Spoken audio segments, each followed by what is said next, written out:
3 times. Okay. Ayan, very good. Now from Donald over here, happy birthday po to all of our birthday celebrants out there. But you know what?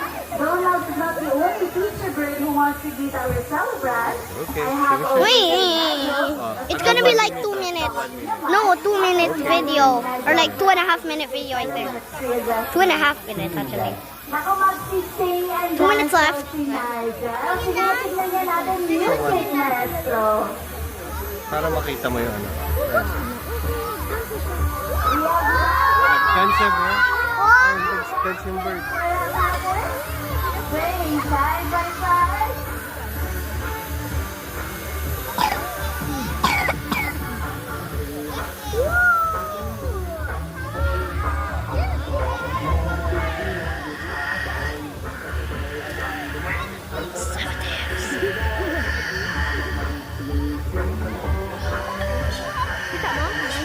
Ayan, Nigel is a little bit out of tune, but anyway, palakpakan naman for Nigel, everyone.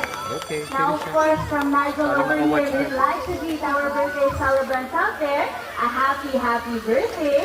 Happy birthday! Birthdays to come. That's it for Nigel this morning. Can everybody please say bye, Nigel?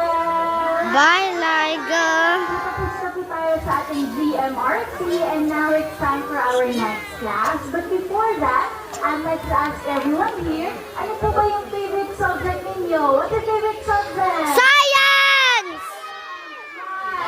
Last kamay ko po yun. You know what? This time, it's actually recess time. Now, we in Malagos believe that education... Wait, 29 more seconds. ...should go hand in hand, especially for birds with specific type of diet. So to start our Almost recess time this 20 morning, seconds. everybody help me welcome one of our Malagos bird ambassadors, Kapitan. Cancer, bro. Ah, Si. wait. Yan, si.